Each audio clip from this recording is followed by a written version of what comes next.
Vidanti, Jananti, Vidyante, Bhavanti, Vinte, Vicharayati, Vidante, Labhante, Sarve Manushyaha, Sattva Vidyam, Yaihi Eshu Va Tata, Vidvamsascha Bhavanti Te Vedaha.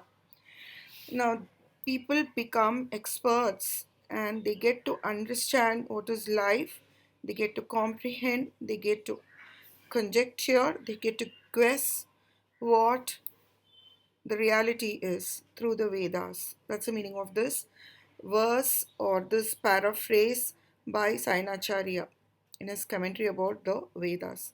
The word Veda comes from the root with, which means to know, and then the ngang pratyaya is added and it becomes Vedaha.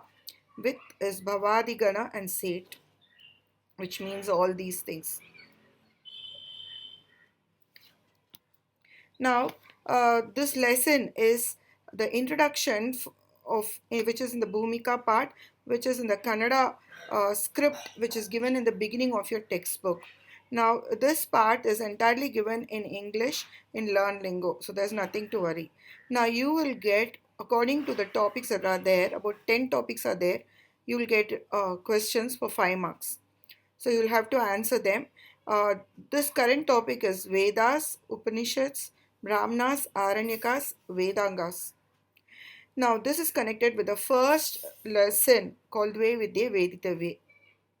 The Vedas were classified by Veda Vyasa, who got his name Vyasa because Vyas is to classify. Actually, he was called Krishna Dvaipayana, Bhadarayana. Now, he classified the Vedas into Rig, Yajur, Sama, and Atharva. Now, these Vedas were gotten to these great rishis who did meditation in the forests, and it's called Aporishayam because it is not by any Purusha or man. It was given by God. Now, all these Vedas, Rig, Yajur, Sama, Atharva, each is divided into these 4, which is Samhita, Brahmana, Aranyaka, and Upanishad. This part you have to keep it in mind. From the Vedas, you have Samhita and Brahmana, and from these, you have these 2. Let's see what is a Samhita. Now, the rishis, their deep thoughts that they got in meditation, they wrote it in the form of verses or padyas. And those padyas were in chandas. Chandas means the account of aksharas in each line. So these padyas were called mantras. Like this, you see, Agnir Mile Purohitam Yajnasya Devam Ritvijam Hotaram Ratnagatamam. So Hiranyavarnam Harinim Suvarna Rajata Srajasam Chandram Hiranmayim Lakshmim Jatavedo Maavaha Tam Maavaha Jatavedo Lakshmim Anapagaminim Yasyam Hiranyam Vindeyam Gamashvam Purushanaham. So this is one verse. Now this mantras they gave it. Now what's the meaning of mantra? It comes from the root dhatu matri, which is churadikana and said, which means to advise or consult or discuss privately. And then you have an unadi affix and then it becomes mantra. Now a group of these mantras become a suktam. It is addressed probably to a particular deity, like Shri Suktam or Meda Suktam or Purusha Suktam or Agni Suktam. This is Agni Suktam. Few verses are given. Together they become one. All these mantras, a few of them will become a Suktam addressed to a particular Vedic god. Su plus Vach plus Ta Pratyay becomes Suktam. Sushtu Uktam becomes Suktam. Om Agnirmile Purohitam Yajnasya Devam Ritwijam Hotaram Ratnadhatamam Agnir Purvebir Rishabir Inyo Notanairuta Sadeva Meha Vakshati Agninarayimash Navat Poshameva Dive Dive. This Yashasam Viravattamam. Like this, these sutrams are made, these mantras are made, and together they become suktams. Now, a collection of these suktams become a samhita. So, the Rig Veda Samhita is huge, exceedingly huge, more than 10,000 verses it has. Okay, so for each uh, a Veda, you have a big Samhita. So a Samhita is a huge collection of suktams.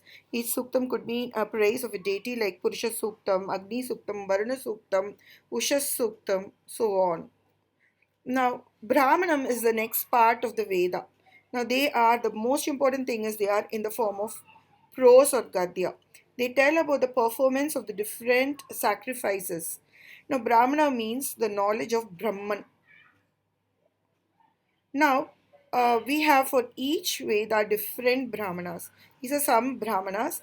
Now, this is Aitareya is for the Rig Veda, Satapatha is for Yajurveda, and Taitareya is for also Yajurveda, and Thandya is Samaveda, and Gopatha is Atharva Veda. Now, if you see the next part of the Vedas is Aranyaka. Why it's called Aranyaka means Aranye Bhavam Aranyakam.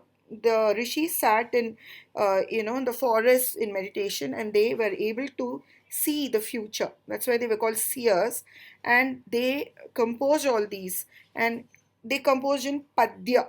That was in Gadya Brahmana. This is in Padya. That is in verse form.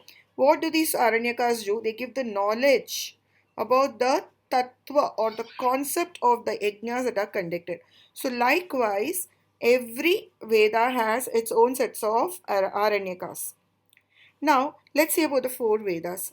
Rik means to praise. Richate iti Rig Veda. So the word Rig comes from the word Rig or Rik comes from the word Rik to praise. Why? Because God is praised there. All the different Vedic deities. See, in those days, these rishis, they were awe of nature. They were so beautiful. So every phenomena, they saw God there, that Paramatma. So nowhere you would find no God having that name Paramatma. Later in Vedas, you would have the name Brahman. Then Yajuhu is the next Veda. Now, if you see Yajuhu and Sama, they are most of their verses, 99% they would come from Rig Veda. So Yajuhu means sacrifice. Yajumshi iti Yajurveda. So most sacrifices, now yajna are mentioned here. Sama means to praise or to please, not praise, to please, to pacify. Okay, Sama. So it's a musical Veda. So oh, like that. No, the music goes in Sama Veda. So, the Rig Vedic mantras are recited in such musical ways. So, you have Hrasva, Dirgha, Pluta used very well in Samaveda. Now, Indian music, Hindustani, Carnatic, they have their origin in Samaveda. Atharva Veda is the last Veda. Only one-sixth of its mantras are from the Rig Veda. The rest are all about science, physics, biology. Ayurveda has its origin here. Then we have Arthashastra, that is management, so many things, they are all based on Atharva Veda. And then yeah, it has a lot of magical mantras, recited for magic and such things also, like much better than Harry Potter. It's very interesting to read the Atharva Veda. Now, the Vedic priest is called a Ritvik, and a Rig Vedic priest is called a Hota or Hotra. Yajurvedic priest is called a Advaryu or Advaryu, and the Samaveda priest is called Udghatra or Udgata, and Atharva Veda priest is called a Brahma. Now, the Upanishads, the next part of the Veda is the Upanishad. Now, Upanishad comes in the end of the Veda, so it's called Vedanta. Vedasya Antaha or Vedanam Antaha Vedantaha. Now, Upanishad comes, this part you have to remember. This Upasarga Upa, which means nearby, and one more upasarga which is ni, which gives a sense of location, in or on, and the root dhatu sat, to sit down, and a pratyaya called quip, which with that this word Upanishad is formed. Why? Because in those days the guru, the students used to sit next to the guru, and he used to give esoteric knowledge. What is the meaning of esoteric knowledge? Don't get frightened. It is a very pure, sacred, pure knowledge about God. Now, not everybody would understand it, right? People can criticize. So that's why it's privately they used to say people who had the inclination, who would understand it, got the knowledge about Brahman from the Guru. And that is why it is called Upanishad. Nothing to get frightened. Upanishad is the most easiest part of the Vedas. Why? because they each Upanishad will have more than one small story, and it will explain about the knowledge of God. Shortly, you're going to see in the lesson, next lesson, Dve Videvedita Ve, which is from Mundaka Upanishad about God. So these great concepts like Agnirmile, Purohitam, it's so huge. That knowledge, the entire Veda would be given in a very succinct manner. Succinct means very small and easily understandable manner in these Upanishads. You have likewise for every Veda, you have a lot of Upanishads. Now, this part you have to remember. What is this part? That God or moksha can be gotten by this. What is this moksha? It comes from the dhatu much, to release.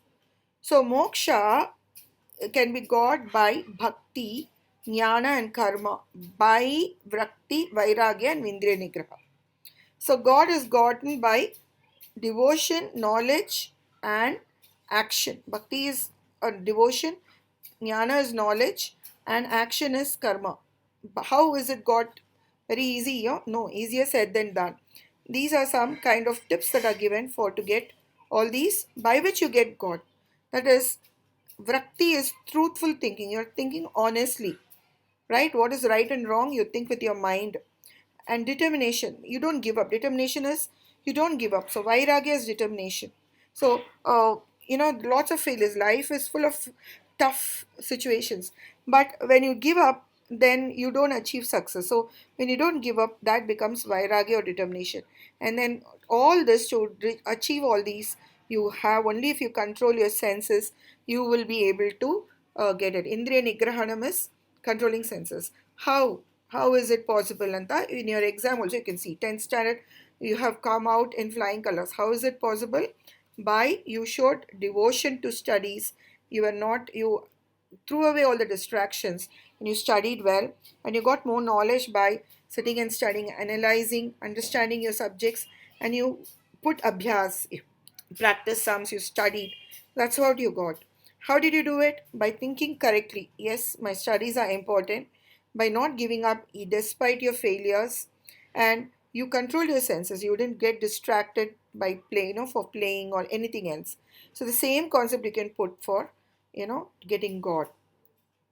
Now there are different Upanishads. Remember at least a few. Katta, Isha, Kena, Prashna, Brihadaranyaka, Taitareya, Aitareya, Mundaka, Mandukya, Chandogya, and these are for the particular Vedas. Now, why only few are given means these are the most important. Others are also important, but these are the very most important because Shankaracharya has given commentary on these. They have become very famous, very simple, and very interesting.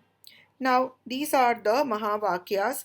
Astulam Anananu Hrasva Madhikam from Brihadaranyakam, Satyam Jnanam Ananta Brahma from Taittiriya Upanishad, Pashyatu Achakshuhu Sashrunotyakarnaha Katopanishad, Aksharam Parabrahma, it's from Bhagavad Gita. Now, these are Mahavakyams.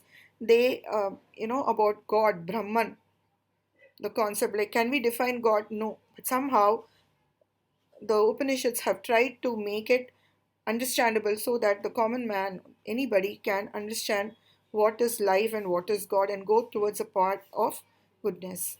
Now, the last part, after the Upanishads, we have the Vedangas. This is very, very important because for 2 marks, this question will come in regards to your second lesson, that is Dve Vidya Vedita Ve. This also will be asked in your Bhumika, this lesson which I am dealing with now. Now, Vedangani means Vedanam Angam Tani, the limbs of the Vedas. Siksha Kalpo Vyakaranam Niruktam Chandasam Chayaha Jyotisham Ayan Chaiva Vedangani Shadevatu. So, you have 6 Vedangas. Which are the Vedangas? Siksha, Kalpa, Vyakarana, Nirukta, Chandas, Jyotisha. So these are 6. Shad means 6. 6 of them are there. Now let's see what they are. Now, Siksha is about pronunciation. Siksha is not to teach. It is about pronunciation. It uses Hrasva, Dhirga, Pluta, and the origin of the Ucharana Sthana. All these, Sandhi, all these are used, and this science deals with that because the Vedas had to be recited correctly. The Vedas were never written down. That's why they are called Shrutis. Why? Means this Shastra, along with Vyakarana and Nirukta, they, help the preservation of the Vedas. In those days, people, apart from learning the Vedas, they were also proficient in these Vedangas because they eked out their living by employing their knowledge of these. And it was probably comparable to today's software engineering or scientific research or medicine or management. Such, they gave them employment. That's why you would find in North India, you would have people with the names Tripathi, Chaturvedi, because they knew all these Divedi, all these Vedas, they knew, they were experts in all these, also with the Vedangas. Now, the next is Kalpa or rituals. Now, Kalpa doesn't mean imagination, but rituals, the conducting of rituals. So, rules and regulations of different rituals are mentioned in Kalpa Sutras. And the next is grammar. And grammar, we know this, I think it should be easy. Parni's Ashtadhyayi, it gives a correct information about grammar. So, this, people applied it for the Vedic words and grammar and thus help preserve the Vedas. Next is Niruktam. This might be new to you. Niruktam means etymology. What is etymology? Science of words. How did a word form? See, if you see here, like I also said, no, mantram. How did the word come? Mantram, Niruktam, or Suktam. How did the word come? Veda came from the word with, way, to know. And then you have some other one, prefix called ngang. So likewise, in Nirukta, Yaskacharya, he wrote a book called Nigandu, and in that he dealt with the words that are mentioned in the Vedas. The next is meter or chandas. This you would know. This tells about how many aksharas should be in every padya. It deals with that science. There are ever so many, chandas. Okay, the most famous is a Gayatri chandas. Om Bhurbhuva Swaha Tat Saviturvarenyam Bhargo Devasya Dhimahi Dhyo Yo Nah Prachodayat. Actually, Gayatri is the name of a chandas. Anishtub is one more. Now, astrology or Jyotisham, this deals about planetary positions and time, and this helped to tell about the auspicious time to conduct sacrifices and other things. Now, these are the classification of the Vedas, and they are each Veda. What are all the Brahmanas, Aranyakas, and Upanishads?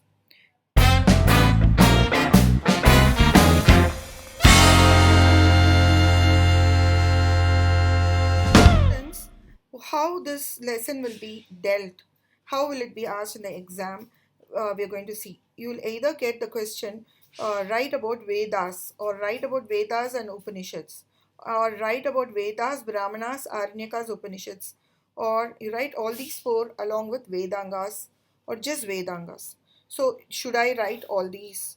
How much is there, is your opinion? You need not write about all these suktam, you need not write all these. All the material are in fact uploaded in LearnLingo. You can go and see, very simple language. It's given in point form. What you need to do is very, very important. You should know the different Veda names. That is Rik, Yajur, Sama, Atharva. This part you should know. Perhaps try to write, this is the oldest Veda, and you can write the meaning of the names. Next, what you should write is about Samhita, Brahmana, Aranyaka, Upanishad. This part you know. And then you try to understand that Samhita is made up of Sukta and Sukta is made up of mantras. Then what is very important is this, because the next lesson you have to write it, introduction, some question you have to write, and you might get a question about Upanishad also. So Upa plus Ni plus Sat plus Quip, this is important, and also the disciple sitting next to a guru, this is very important. This also try to get to know. Upanishad tells us the way to reach God or get moksha by devotion, knowledge, or an action through vrakti, that is truthful thinking, determination, or vairagya, or indriya nagraha, or correct directional senses. Then at least one or two Upanishad names you learn, and you know this Vedangas properly. So all the six Vedangas, six are there. That number you remember, and remember all the names. That is Siksha, Kalpa, Vyakarana, Nirukta, Jyotisha. Jyotisha, Chandas, Jyotisha. Now, Jyotisha is astrology. Chandas is meter and verses. Nirukta is word formation. Grammar, Vyakarana is grammar. Kalpa is rituals, not imagination. Siksha is pronunciation science, not teaching. This you have to remember. Now, if you remember this, it's very much enough. A little more too, also you can write. This you remember. This comes in Bhumika. You have something special called Bhumika. From there, you will get these questions. It's a very important part. And this lesson is also related to the forthcoming lesson called Ve Vidya Vedita Ve, for which you would get the video soon. धन्यवादः.